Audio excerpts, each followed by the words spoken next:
picture me or video me, sorry. Terẹ́rìn ẹ máa lóyún náà dùn. Mo kọ ṣe rí gbà tí Ayọ̀mídé post video labor kini yẹn. Mo kọ fẹ́ fẹjọ́ ẹ̀sùn yín lẹ̀ torí èmi náà máa blog tèmi padà. But pending that time, ẹ ṣáà jẹ́ ká máa wí. Good morning, beautiful people. Ìyábọ̀ Òjó, èmi farúgbó ara bímọ àtẹ́jọ́ 47. Èmi fi arúgbó ara. Kíni? Èmi fi arúgbó ara bí, sorry, mo ní 47, àtẹ́jọ́ 43, 44. 44. Èmi fi ẹjọ́ 44 bímọ. Ìyábọ̀. Ìwọ àti Gistlover. Ẹ rán yàn kan wá fídíò ojú ọmọ mi. Àbí? Ẹ gbé sórí Gistlover. Ìyábọ̀. Ìwọ àti Gistlover. Lọ́jọ́ tí mo bímọ less than 30 minutes tí mo bímọ. Wálé Bánsà. Orí condition mi lọ́jọ́ yẹn náà. Orí pé mo ṣẹ̀ jáde láàrin ikú àti ìyè.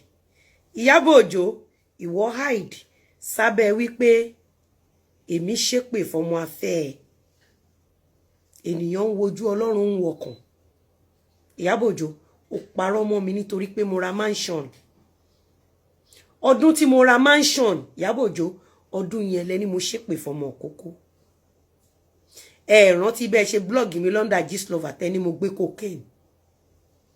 Ẹ rántí bẹ́ẹ̀ ṣe sọ fún gbogbo àgbáyé pọ́n ti mú mi lẹ̀ ní Mẹ́kà pé mo gbé cocaine. Èmi tí mi ò mu ọtí rí débi pé màá mu sìgá. Ìyábọ̀ Òjó ti gbàgbé. Mi ò máa ṣépè fọmọ Òkókó ní 2018.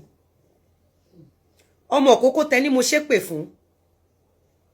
Few months tó jọ́ tẹ́ parọ́ mọ́ mi pé mo ṣépè fún. Mi ìmà mọ̀ pé ó wà nú oyún tí mo fi ń defend ẹ̀. Pé kí wọ́n má fi ex ẹ̀ tó wà lẹ́wọ̀n nígbà yẹn kó má fi bù. Mi ìdẹ̀ mọ̀ pé ó wà nínú oyún tí mò ń defend ẹ̀. Ìyábọ̀. Níbo lo wà ńgbà tí mò ń defend ọmọ afẹ́ ẹ̀? Few months after, Ìyábọ̀. Gbogbo ẹ̀dá tó bá rí pé èèyàn ṣe oore fún ló máa ń padà tì jáde kó wá ṣèkà fún yàn. Ọ̀rọ̀ èmi àti ẹ ó máa long lórí cyberspace yìí. Ènìyàn ń wojú Ọlọ́run ń wọkàn. Ìyábọ̀ Òjó. Ẹ parọ́ mọ́ mi 2019 pé mo ṣépè fún ọmọ Òkókó. Àmọ́ Ìyábọ̀, ó bá jáde kó o sọ fọ́mọ aráyé role tí ọmọ afẹ́ partake nínú case 2019 tí gbogbo ayé ò mọ̀ pé ti bímọ. Àṣẹ ìfẹ́ fi mí gba ambassador ni. Àṣẹ ìfẹ́ fi mí tọrọ bára ni. Àṣẹ ìlówó rent ilé. Àṣẹ mọ̀mọ́ set me up. Ẹ fẹ́ fi mí gba donation kẹlẹ̀ bá fi rent ilé. Ẹ fẹ́ fi mí gba ambassador. Ọlọ́run abetí dídì. Abiyamọ kú ọ̀rọ̀ ọmọ. Ìyábọ̀, ó sọ nǹkan tẹ́ ẹ sọ fún mi ní abẹ́ Gistlover kí n tó jáde. Kí n tó sọ pé ẹ bímọ sílé alágbo ọmọ. Ayé tó tó àkàmàrà. Orí yeye ní mògùn ta ìṣẹ́ ló pọ̀. Ìyábọ̀ Òjó, mo wòye ìṣẹ̀dá tó ti wà nínú kòtò àti tó wà lẹ́wọ̀n tó jẹ́ pé irọ́ lẹ fi gbé wọn débẹ̀. I mean well for your ọmọ afẹ́. Ẹ̀dẹ̀ yìí bíríkótó láàrin ìṣẹ́jú kan. Ẹni tẹ́mi fi platform mi ṣoore fún. Ẹ̀dẹ̀ mú platform gbogbo àgbáyé. Ẹ lò against mi láàrin ìṣẹ́jú kan. On the case of Gistlover, the government has failed us. But no, enough is enough. Ìyábọ̀, nobody's going down. Nobody's going down on that Gistlover anymore. Gistlover, remember I told you that that's your end. You thought I was joking when I said it. Guys, kí n tó máa lọ for today. Let me quickly show you this. I saw this and I feel like sharing it with you. First of all, here, someone sent it to me. Let me show you. Let me show you this. Let me show you this. This was posted by engineer. This was posted by engineer Jim Ogbeyibu. I'm coming. I want you to see what he said. Let me remove this. Guys, I'm coming. Oh, I will show you guys too. I will show you guys. The man said Sammy Okposo traveled to America in late 2021 and slept with a strange lady during his stay over there. They said the lady came forward in early January 2022 and accused Sammy Okposo of getting her pregnant. She also insisted that she was going to keep the pregnancy. Sammy Okposo was humiliated by the scandal. He tendered a public apology to his wife and the Christian community. He also suspended himself from his singing ministration till he made restitution to God. 10 months after the scandal broke out, Sammy Okposo slumped and died. Since his passing over 20 months ago, the strange lady who accused of impregnating her is yet to be announced the birth of the child. She boasted that she was going to keep the pregnancy. It has been over 2 years. We haven't heard anything from her. Who knows if it was the scandal that hastened Sam's death? Moral lesson: men, you have to be careful about mistakes that end destinies, just as a woman should be more careful and desist from hunting towards the hand of a great man. Now, let me show people on Instagram. This engineer Jim, thank you so much. Thank you for this point. At least this, your point this morning, will give clearer picture of how I lonely walk in the valley of death all alone, and I survived.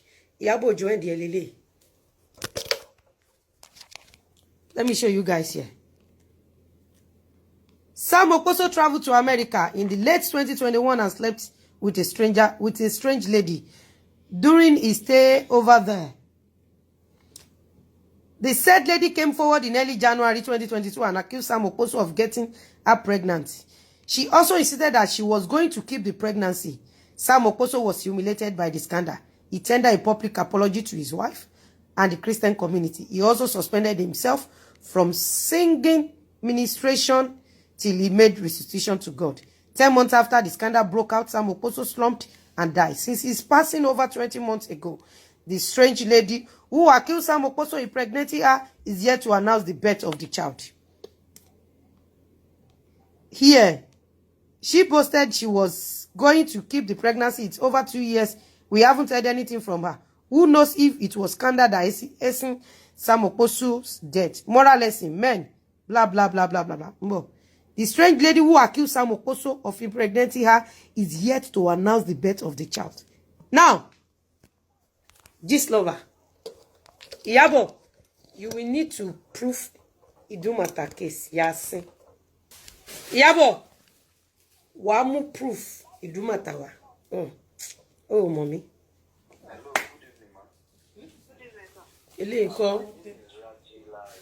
IYABO, oh, ni ṣerú ẹ̀ mọ́. Ṣẹ́gbọ́n nǹkan tó sọ, kí ni mo sọ fún yín nípa Sammy Okposo?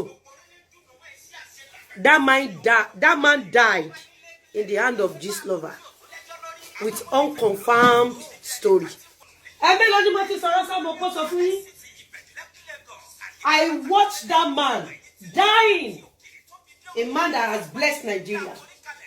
A man that has had value to Nigeria.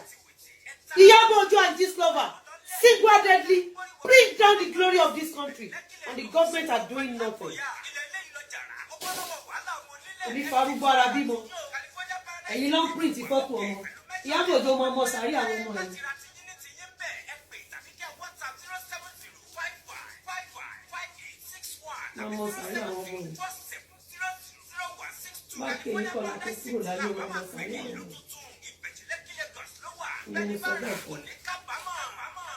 IYABO, ẹnu ò kà sí ni mo fi sọ fún ọ. Tó bá kè ní kọlá kó kúrò láyé wa mọ sàrí àwọn ọmọ. Ìwọ lórí burúkú olòṣì.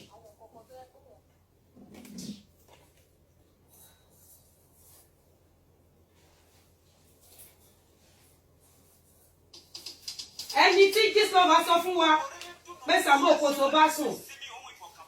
Ẹni yẹn ò gbé ọmọ jáde dọ̀la.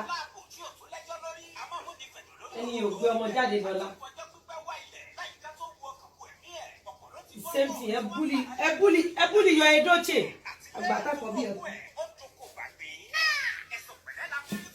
Ifarugo ara bimo. mi ò gbọ́ rí títà Anjorin ṣe pé fọmọ kókó àná ti lọ àbọ̀ ti dé báyìí. èmi ni mo lè ní o a ó jayé wa pẹ́ àwa la lè ní a ó jayé wa pẹ́. Ìtò bá sòṣì ọ̀rọ̀ bá gbá ìyàwó blọ́ọ̀kì tó jò pẹ́. Blọ́ọ̀kì ló tọ́ sí ìyàwó. Bá ń gbá wọn. Bá wọn blọ́ọ̀kì with no mercy. Èyí tó tiẹ̀ ní kí n gbé lọ kóòtù yẹn ná. Ṣé kóòtù ní Ìyábọ̀ Òjó àti Gistlover ti blọ́ọ̀gì mi? Ṣé kóòtù ní Ìyábọ̀ Òjó àti Gistlover lọ ti blọ́ọ̀gì mi? Naira Marley tó gbé Ìyábọ̀ Òjó lọ sọ́dọ̀ ọlọ́pàá àti kóòtù. Tó ti rí justice ìgbà ògún ló máa pàwọ́ tó ní tètè tètè. You blog me on this social media, I blog my own back. On this cyberspace. You come for me on this cyberspace, I come for you on this cyberspace. Fẹ́mi lọ sọ́dọ̀ ọlọ́pàá àti kóòtù. Ṣé kóòtù àtọ̀dọ̀ ọlọ́pàá ni wọ́n gbé mi lọ? Àbí mi jọ bọ̀rọ̀ lójú ẹ̀. Ẹgbọ́n 2 years after Gistlover obìnrin tó lóyún fún Sammy Okposo dà. Ìyábọ̀ Òjó fún wa ní receipt ibi tí Lizzy ti jalè ń bu màkà. Fún wa ní receipt ibi tí Lizzy ti jalè ń bu màkà. Èmi farúgbó ara bímọ. Gistlover ti change orúkọ. Amebo Gistlover. Gistlover ti change. Amebo Lover Gist. Whichever one gist ni jẹ́. Oye kò sí n tó lè ṣe ṣé kí ni ẹ ti yé yín ẹ̀yin ẹ má kàn náà bíbí ẹ̀rù ń bà mí.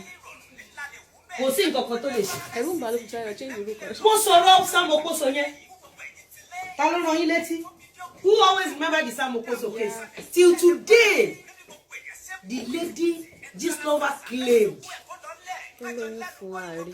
tó lóyún fún Sammy Okposo di èní àárín ọmọ di èní àárín ọmọ. Okay, your new title is Ìyá Olódodo. Ìyá Olódodo of Yoruba land.